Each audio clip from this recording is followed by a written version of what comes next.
From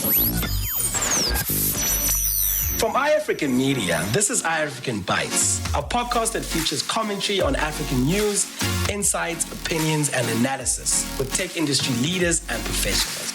The podcasts are from interviews conducted by the African team, whether at events or when needed for commentary.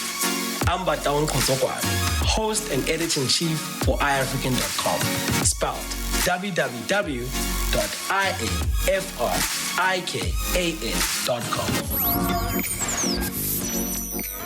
Welcome to iAfrikan Bytes on iAfrikan, and we're joined by Bytefuse CEO Greg Newman. Greg, my French, je m'appelle Bataun. Bonjour, bonjour. Okay, bonjour. I don't know how. Okay, can you respond? No. I thought we were going to have a French conversation. I wish, man. We in Senegal at the Deep Learning in Indaba 2024.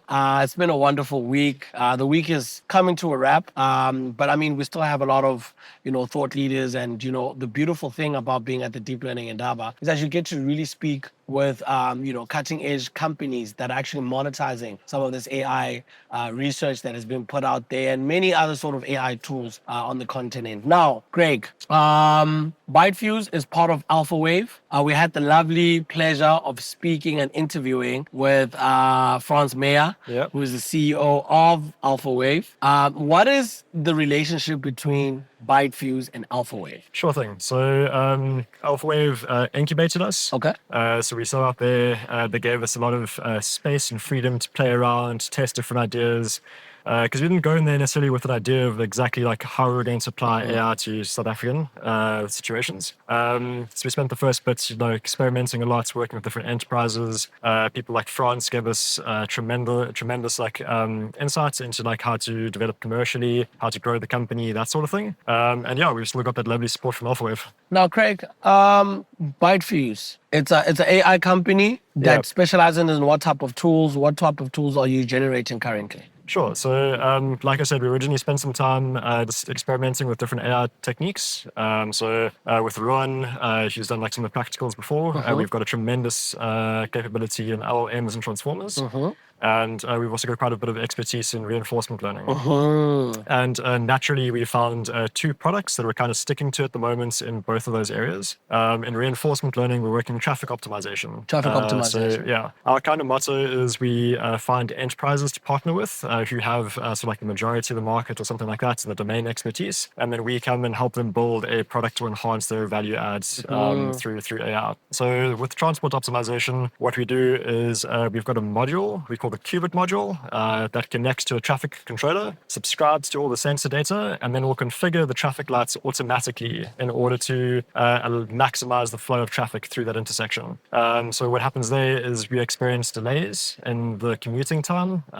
There's a higher throughput, a reduction in CO2 emissions, and we work very closely with the traffic engineers at the municipality to make their lives easier. So giving them alerts for things like traffic incidents, like accidents or congestions, things like that, so they can get to the scene very quickly, be quite responsive, and they seem to enjoy that working relationship quite well. So at the moment, we've actually got quite a few live test sites. The one we're currently busy with is actually the R44 corridor between Somerset West and Stellenbosch. Okay, and I mean, correct me, or just further explain. So the way I'm receiving it is the traffic technology, right? Optimizing traffic. Do the robots, as and when traffic increases, the robots adapt to that? Yeah, exactly. And then let's say traffic is coming from the right, it increases so you have faster right and then slower left. Exactly. And then it switches back on. Exactly. Okay. So if you've got an event with some kind of music festival or something like that, instead of the traffic engineers having to put a custom plan in place or send someone down there to manually control the traffic, they can sense and adapt automatically to those situations. So it's very, very powerful. So in terms of the practicality of this module, is it attached to the robot mechanisms? Where is it an IoT device? Just walk me through the so IoT device connects to the internet. So we've got full control of what's happening on the sites. And then it just connects to existing controllers through an Ethernet cable. Okay. So there's existing technology like this out there.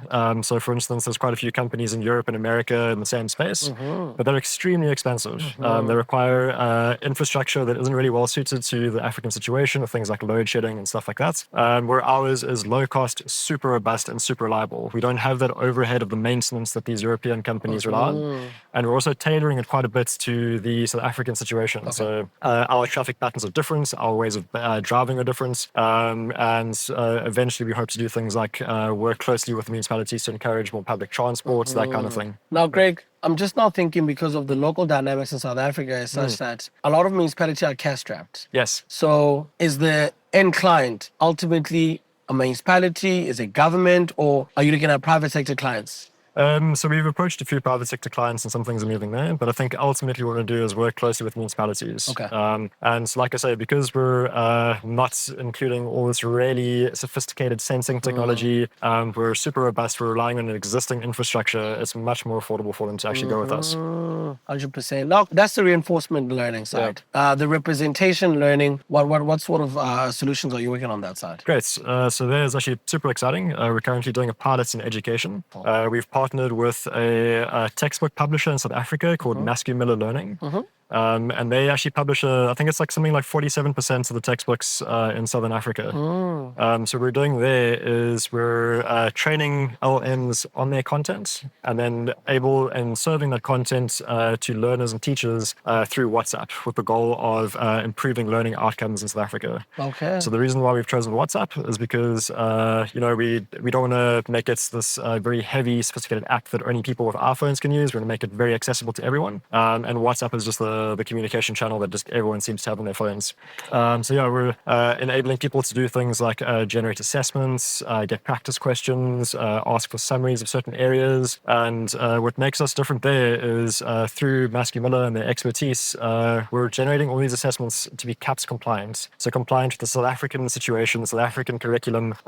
So, like there's a whole bunch of things that go into it, like making sure that everyone's represented culturally, and that the assessments are tailored to the individual. So a very personalized learning journey. So we're calling it the pedagogical LLM project. Now, this WhatsApp would manifest itself through like a WhatsApp chatbot of sorts. Yeah, it's exactly. So it's a WhatsApp chatbot. We've got 30,000 users already in the pilot, and they're giving us fantastic feedback. So the whole idea is that we're sort of like saving teachers time by generating these assessments, allowing users to get learners to get access to resources they might not have easily been able to get hold of.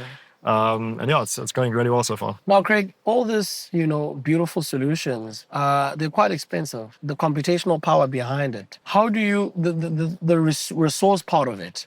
How do you afford the computational power, the tokens, and all this resource? How do you carry all this weight? Yeah, so obviously through strategic partnerships and some of it. So for example, we're part of Miller, so we've got access to amazing textbook and educational content through them. And as well as like domain expertise. They've got subject matter experts who can really help us understand like what is a math assessment, what goes into a math assessment, and then they set the bar for the quality that we have to achieve to get anything out there. In terms of resources, so that's on the data side. In terms of the compute side, we've got a partnership going with Amazon at the moment, who's helping us out in terms of credits and things like that. But fundamentally, we're not trying to create a new GPT-4. We're not after these massive, large models with hundreds of billions of parameters.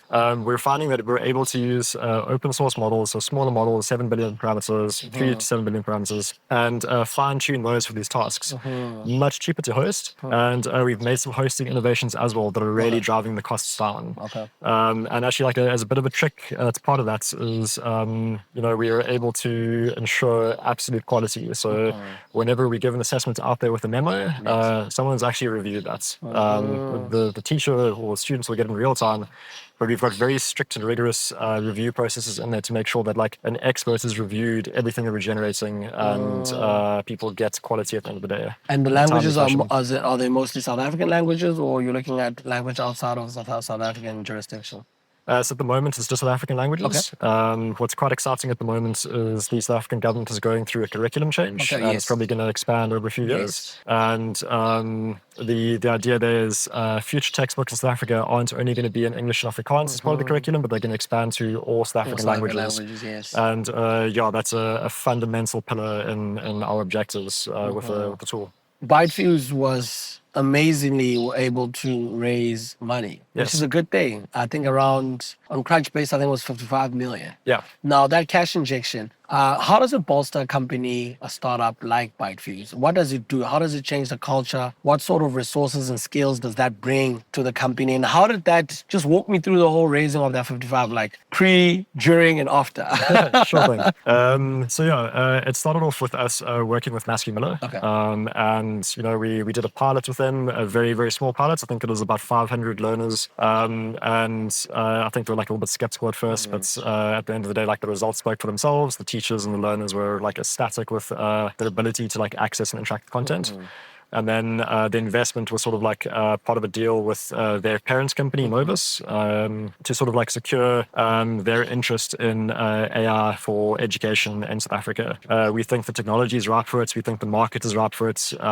We don't necessarily think we're going to be able to natively serve things directly from an LLM to learners anytime soon for things like mathematics. But the way we're going about it, I think, is safe and responsible. I think that resonated quite well with Novus and their objectives. So the investment was sort of like part of that kind of like a deal. In terms of how it's changed the company, so far, just being able to attend things like the Indaba is great. We want to be able to give our employees exposure to like international conferences and things like that. Like they get to collaborate with the best of the best, and also show and prove to themselves they are part of that community. They are talented, they're good. Like Africa's got a lot to offer. In terms of culture, we luckily haven't changed yet. We don't want to. We like thinking of ourselves as a company who we don't take ourselves too seriously, but we take our work very seriously. So it's fun, it's innovative. Most of the capital is going to go towards hiring new employees. So we want to really grow the team to make sure that we can deliver on value. So like I said, we've got over 30,000 teachers and learners on the platform at the moment. We're growing at like almost 1% a day. So if you think about compound interest, that's going to be a very fast growth curve. And we just want to ensure that, at the end of the day, our users, they pick up their phone, they interact with our system, and they're just absolutely satisfied. So that's the objective right now. I love the fact that you're looking for talent because, more capital means more expectations. More expectations mean you need smart people to live up to those expectations. Now, Craig, in terms of the talent aspect of things, what type of talent are you looking for? 1, 2, are you finding it difficult or easy? And is you being here at the Deep Learning Endowment part of that talent searching? 100%. Okay. So I think I've been to almost every Endowment so far, and just seeing the talents here is absolutely incredible. Like you look at the posters, they speak for themselves. You chat to the people, just everyone here is fantastic. Like I like the mindsets of everyone here as well. Like it's awesome.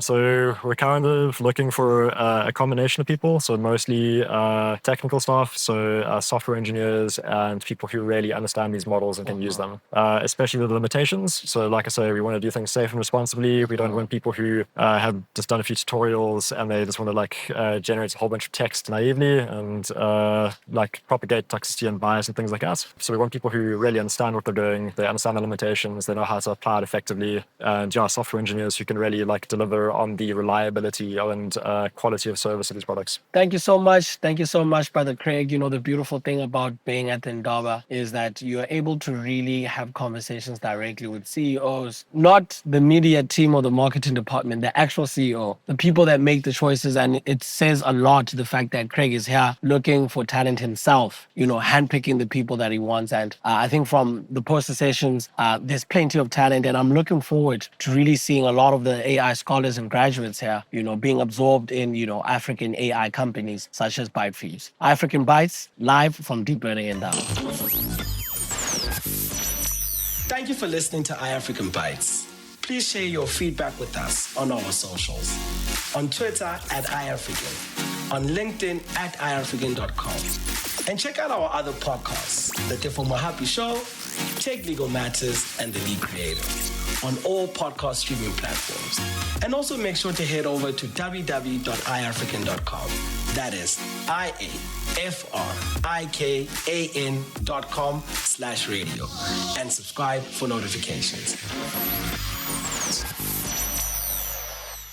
iAfrikan Bytes is an iAfrikan media original show produced by Nzalo Mbangana and content producer and host by Don Kotokwane.